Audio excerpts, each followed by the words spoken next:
go ahead and let you start out, Dr. Boyer. You have, I'm going to go ahead and make you host. Okay. So you can maximize all this stuff. Okay, well, thank you so much, Martha. This is always a pleasure to get to talk with you guys. So I try to keep my talks pretty informal. So if there's questions along the way, either use the chat box or go ahead and just chime in. If there's something you want to know about, I'll try to leave a little bit of time at the end too, so we can talk about any questions that you have. So as Martha said, I'm Dr. Boyer, and the other thing I have on there, which I'll go through a little bit, is I'm also a board certified canine feline practice specialist. So I got my D.V.M. From the University of Missouri, and then I did about 3 to 4 more years of training while I was a private practitioner to become a specialist in that specific field. I'm not a behaviorist. So actually there are, I think I just looked today, it was 80 is all there are board certified veterinary behavior specialists in the entire world. So they are few and far between. And for us in Kansas, we don't have a board certified veterinary behavior specialist in our state. Our closest one is actually going to be either south of Denver or the St. Louis area. So it's quite a ways for people to refer to a behavior specialist. So we do, as general practitioners, do a lot of behavior case management. And I do teach our 2nd and 3rd year students behavior, including separation anxiety. And I also teach our 4th year students on the floor. I'm also fear-free certified, which I do have a little bit of I guess I have a hyperlink here shortly to show what that is. So I'll go over that real shortly. So in our topic today, so again, just some of my interests, and I've been doing this, I guess, a long time now, almost 18 years since I graduated from veterinary school. A little picture there of the veterinary teaching hospital with one of my patients getting ready to come in. I do come from a cattle ranch in Northeast Nebraska. So this is us working cattle in the fall, and I love to travel. So COVID, boy, it's really holding me back, as I'm sure a lot of you feel the same way right now as we're all being grounded. So here's a castle in Scotland, and this was in, I think, St. John in the US Virgin Islands. So I really love to travel. I have a son who I love to watch his sports. He's on a competitive baseball and basketball team. So I miss going to Kansas City for baseball tournaments. So hopefully this coming summer, we'll get to do more of that. So I mentioned I'd share a little bit about those different things. So here's a hyperlink if you want to look that up. Fear-free, there's a lot of really good information on there for pet owners, as well as something that veterinary students, I always encourage them to become certified in fear-free. This is sort of, I guess, over the last 5 years or so, there's been this big realization that we need to think about the mental well-being of our dog and cat patients. And that's extended now into many other species that also we're looking at how do we take care of them when they come into the hospital to keep their visits from being as scary as what they normally might be. Some pets love to see us. They think it's great fun, meet new people, but then there are others that are really not okay with it. They're very afraid to come to the doctor, even when nothing bad has ever happened to them. It's just different and it's scary. So we really want to be mindful of how we take care of those pets. So this is a way to understand how we do that as veterinarians. And there's some really good information about separation anxiety on this website as well. And then the second hyperlink there is D.A.B.V.P, which is my board certification specialty. As a veterinarian, you can either go out and practice in your chosen career if you want to do general practice. And then there are others that you're going to have to become board certified to practice. So if you want to be a specialty surgeon and do specific things that perhaps you would not get to do as a general practitioner, you can go and be a neurologist, you can get your PhD and go on to do other career paths and many more. So the great thing about veterinary medicine is that there is this vast number of opportunities. I just had a lunch session today with our 1st year students who we co-opt with our 4th year students to have them interact with each other. And our 4th year students reminded them that a lot of times as 1st years, they really didn't either know what they were going to do with their degree or it changed along the way. So that's the cool thing. Our university doesn't track our students, so they are receiving training in canine and feline, exotics, large and small animals. So they get a multitude of information about all of those things. So what we're going to focus on today is separation anxiety. And this is a very common problem that we face in general practice. This is a problem that sometimes we do feel like these are patients that really need a behavior specialist to help them. But in many cases, because behavior specialists are few and far between, we as general practitioners do the best we can to help these animals and can often do a very good job doing so. So I want to talk a little bit about what is it, what does it look like, and what can we do about it?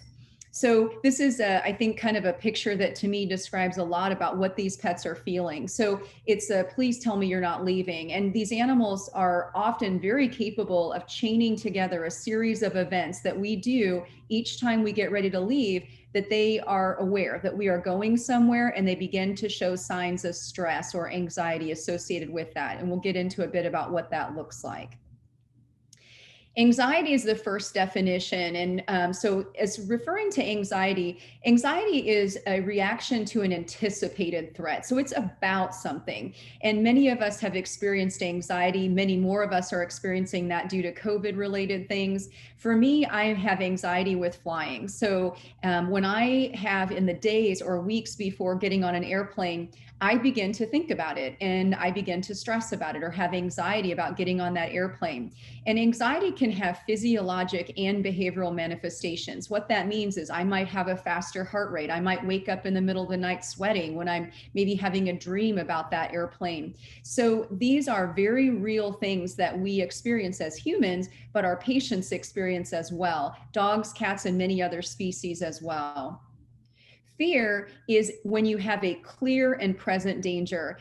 Probably the best example I have for this is if you go hiking in the mountains and you maybe have anxiety about seeing a grizzly bear. Maybe you're the type of person that's excited about these sorts of things. I certainly am not. So maybe I have anxiety about seeing a grizzly bear, and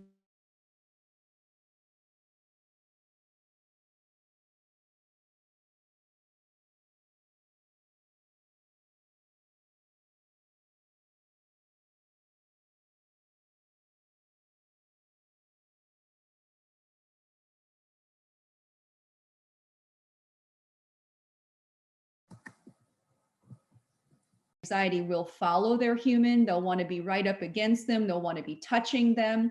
And this can be a type of anxiety that is associated with the person being just physically separated where the pet can't get to them. The owner's behind a wall or a door, the pet's in a crate and the pet can't get to the person, or they can't see the person.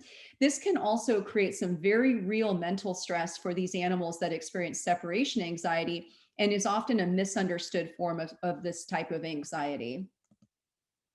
So what are the signs? So the most common one that we see is vocalizing, and vocalizing generally begins within 10 minutes of the person leaving the home. It may begin even before the person leaves the home, but most commonly they begin either barking, crying, whining, any type of vocalizing that can either continually last the entire time that the caregiver is gone, or it can wax and wane, meaning it goes on for 15 minutes, the pet stops for another 10 or 20 minutes, and then they vocalize again for another 30 minutes, and on until the caregiver arrives back home. Now, you can imagine this is one of the most common reasons why people would present with an animal with separation anxiety, because if they live in an apartment, for example, they are getting calls from the neighbors, they're getting calls from the landlord that says you have to resolve this, you can't. And unfortunately, I've had a number of cases where the person comes in at their wit's end and they say, I'm going to get evicted if I don't stop this behavior from happening. And while maybe it's been going on for some time, it was finally the vocalizing that triggered the client to come in and to seek medical care for that pet.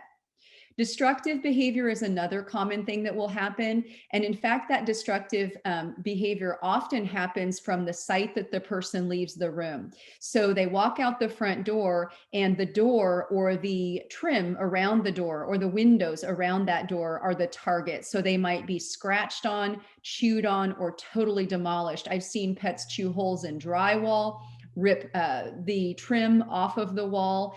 I've also seen a number of dogs that will break teeth trying to get out of their kennel, or trying to break out of the room that they're in, or injure their nails or their teeth trying to do so. These pets often have inappropriate toileting behavior. So they're peeing, they're having bowel movements outside of the normal area they would go. So these are pets that normally are well house trained to go outside to the bathroom, and yet they've had these accidents occur in the home. Escape behaviors. One of the ones that I most particularly remember was a former student's dog that he figured out how to let himself out of her apartment when she was gone. And the dog figured out how to slide the sliding windows, and he would push the slider and he would get up against the screen and he would push the screen out of the window. And she had been called a few times to come back home because the landlord said that the dog was running around the apartment complex and had gotten himself out of her house. So escape behaviors certainly can lead to harm in these animals. They can be injured by vehicles trying to flee from their homes. Repetitive behaviors, these are really sad to watch them when they happen. These are animals that often are sitting and they are circling, they are panting. So these are, again, very challenging animals to see when you see them on a video recording of what they're actually doing. Self-mutilation, that can include, of course, injuring their face, their teeth, and their nails, but also excessive grooming. We see this a fair bit in cats. Well, they will excessively groom their bellies or their legs and cause hair loss or sores as a result of this. And then also fast heart rate, panting, trembling, all of the types of things that you would look at that animal and go, wow, this animal is really stressed. And those can happen intermittently or the entire time that we're gone. So these are some very dramatic signs. Cats. So this lecture is definitely designed primarily for dogs. However, cats do experience separation anxiety as well. This was a very nice paper that was published several years ago now that looked at cats over a period of 9 years, and there were 136 cats in this study. 52% of these cats lived as the only cats in their household, no other pets. And of those 136 cats, 96 of them inappropriately urinated. So these were cats of which, out of those 96, 75% of them urinated on the owner's bed. That was the sign of separation anxiety. Last year, I think for this series, we discussed inappropriate elimination in cats, cats not using their litter boxes, an extremely frustrating problem for cat owners. And what we do have to remember is that these cats, sometimes they have a medical problem that's going on. Other times they have a behavioral problem, or in this case, anxiety associated with the owner leaving that is manifested by urinating on the owner's bed. And inevitably, when these clients come in, what I hear from them is, my cat hates me. My cat peed on my bed. My cat hates me. And what I have to remind them is, your cat actually really loves you. Your cat's stressed out by you being gone. And in many of these cases, that is in fact the case. Now, it doesn't necessarily make the owner feel all that much better because they still have a cat that peed on their bed. But what it does mean is that these are animals that we can definitely help them by trying to address some of these signs of anxiety. Oops, let me go back 1 second. I got a little happy there on my clicker. There we go. The other cats in this group, inappropriate defecation, so bowel movements outside of the litter box, excessive vocalizing. These cats can walk around their home and just cry intermittently or continually when they are left alone.